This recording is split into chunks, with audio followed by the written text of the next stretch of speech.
Halo, Assalamualaikum warahmatullahi wabarakatuh. Saya Ajun Muntari, mahasiswa Prodi Pendidikan Ekonomi Universitas Muhammadiyah Profesor Dr. Hamzah. Teman-teman, kali ini saya akan membahas mengenai sejarah marketing, perkembangan marketing, dan paradoks pelanggan terhubung. Sejarah marketing. Dunia digital marketing mulai lahir pada tahun 1980-an.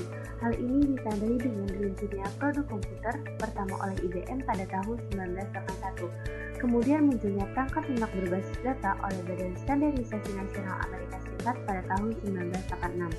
Kemunculan komputer pada era ini memberikan peranan penting bagi dunia marketing secara umum. Masuk pada era 90-an, istilah digital marketing diperkenalkan untuk pertama kalinya di hadapan publik. Saat itu diciptakan sebuah mesin pencari yang bernama Archie. Kehadiran Archie memicu sistem pengumpulan informasi yang lebih rapi hingga lahirnya World Wide Web pada tahun 1991. Lalu dilanjutkan lahirnya Yahoo dan Amazon. Yahoo ini sebagai e-commerce tempat belanja online pertama di dunia pada tahun 1994 bagi pengguna internet pada masa itu.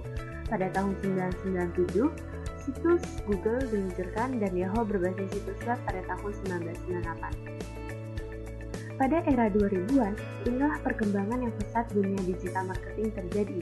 Berbagai layanan online dengan berbagai kebutuhan pun lahir pada era ini. Karena pada era ini didukung adanya media sosial di mana munculnya LinkedIn tahun 2002, WordPress pada tahun 2003, BlackBerry Messenger pada tahun 2003, Facebook tahun 2004, Twitter 2007, dan Spotify pada tahun 2008. Memasuki era 2010-an, kemunculan WhatsApp pada tahun 2010 memang sangat mempengaruhi tren dunia digital hingga bertahun-tahun ke depan. Google pun bergerak cepat dengan merilis platform media sosialnya yang diberi nama Google Plus dan Facebook berhasil akuisisi WhatsApp. Lalu pada era 2018 hingga sekarang, banyak perusahaan yang beralih ke digital marketing untuk mendapat pelanggan yang sebanyak-banyaknya dengan teknik yang dimiliki oleh masing-masing perusahaan yang telah dipelajari. Selanjutnya yaitu perkembangan marketing. Perkembangan marketing di Indonesia semakin berkembang pesat, sehingga dari hal tersebut membuat era industri marketing di Indonesia juga mengalami beberapa perubahan. Perubahan pertama yaitu pada industri 1.0. Pada industri ini, pendekatan pemasaran hanya berfokus pada produk centric, di mana penjual fokus menghasilkan produk sebanyak-banyaknya tanpa memikirkan kebutuhan konsumen. Kemudian dilanjutkan pada perubahan era industri 2.0 atau dikatakan customer centric. Pada masa ini, adanya kemajuan di mana penjual tidak hanya berorientasi pada produk, tetapi juga melihat kualitas menurut kacamata konsumen. Contohnya seperti Starbucks, selain ia menjual kopi, ia juga menyediakan tempat yang nyaman untuk para pengunjung. Lalu perubahan industri 3.0 atau human-centric, bukan lagi memperebutkan mind-share ataupun herd-share, namun sudah masuk ke kebersamaan, di mana dapat untung dari berbuat baik. Jadi bukan dapat untung dulu baru dapat berbuat baik. Contohnya ada Bank BRI yang memiliki program BRI Peduli. Kemudian dilanjutkan era industri 4.0 pada saat ini.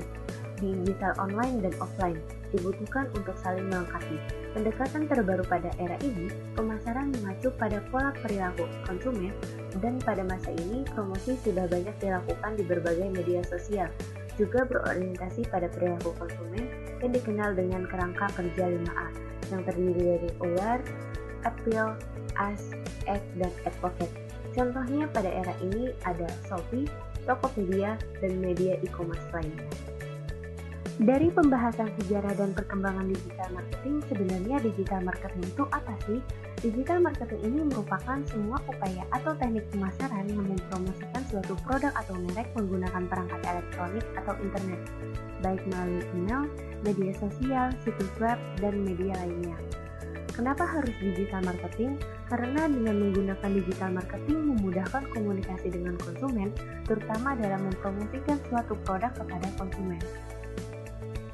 Selain itu, digital marketing juga memiliki beberapa tipe. Yang pertama ada konten, sosial media, SEO, email, iklan, dan online PR. Kemudian pembahasan terakhir mengenai pelanggan terhubung. Pelanggan terhubung. Di dalam pelanggan terhubung terjadinya pergeseran kekuatan ke pelanggan terhubung, Yang pertama, adanya pergeseran kekuatan eksklusif ke inklusif. Pada masa ini, adanya perubahan yaitu mempengaruhi menurunnya ekonomi dilihat dari pergeseran ekonomi yang dikaitkan dengan profil demografi. Kemudian bisnis bergerak secara inklusif, di mana teknologi menyebabkan otomasi dan miniaturisasi. Dan terakhir, adanya perubahan transparansi internet dari perusahaan di negara maju, contohnya ada Gojek di Indonesia. Kemudian pergeseran kekuatan vertikal ke horizontal. Pada masa ini terjadinya perubahan yaitu bentuk interaksi dengan customer tidak lagi top down namun sejajar atau horizontal. Kepercayaan pelanggan sudah sejajar yang biasanya berawal dari terpengaruhi oleh kampanye perusahaan berubah mencari tahu dulu terlebih dahulu dari media sosial. Juga adanya faktor 4F yaitu friend, family, fans, dan followers. Kemudian yang terakhir adanya pergeseran kekuatan individu sosial, di mana pada masa ini pelanggan semakin peduli terhadap pendapat orang lain. Pengaruh kesesuaian sosial sudah meningkat untuk mendengarkan pendapat orang lain, dan masyarakat juga sudah memegang kendali pasar. Contohnya, ketika ingin membeli suatu produk, mempertimbangkan terlebih dahulu dari penilaian orang lain. Paradoks pemasar ke pelanggan terhubung. Yang pertama, adanya interaksi online dan offline. Interaksi online bukan untuk menghilangkan offline, namun bersama-sama tumbuh hidup berdampingan dan menyatu. Contohnya toko sepatu online, justru memanfaatkan teknologi tradisional call center untuk membangun customer engagement. Maka pada hal ini dapat dipelajari bahwa masa depan pemasaran itu terletak pada integrasi online dan offline yang menjadi bagian dari perjalanan pelanggan customer tech yang baru. Yang kedua, adanya pelanggan terinformasi dengan pelanggan terhubung. Pelanggan terinformasi ialah pelanggan dapat mencari tahu informasi seputar produk, sedangkan pelanggan terhubung ialah tidak lagi mencari tahu informasi produk secara spesifik, tapi adanya review atau ulasan dari pelanggan yang lebih dulu menggunakan produk tersebut. Pada era ini, pelanggan sangat berpengaruh pada merek. Biasanya ada 3 faktor yang mempengaruhi keputusan pembelian mereka, yakni iklan, sahabat atau keluarga, maupun pengetahuan personal dan sikapnya pada merek berdasarkan pengalaman. Maka hal ini dapat dipelajari bahwa pertama, pemasar harus mampu memenangkan perhatian konsumen, dan yang kedua, pemasar harus mampu menciptakan percakapan di kalangan konsumen. Terakhir, yang ketiga, adanya pembelaan positif dengan pembelaan negatif. Konektivitas memberikan kesempatan bagi konsumen untuk memberikan dan membagikan opininya tentang sebuah merek, sehingga dari paradoks ini menciptakan advokasi positif. Merek harus mampu memberikan pengalaman yang baik kepada konsumennya, dan merek harus mampu memiliki perbedaan yang kuat yang tak dimiliki oleh para pesaing. Oke teman-teman, itu dia seputar materi yang saya jelaskan mengenai sejarah marketing, perkembangan marketing, dan paradoks pelanggan terhubung. Terima kasih sudah menonton dan mendengarkan. Kurang lebihnya mohon maaf. Wassalamualaikum warahmatullahi wabarakatuh.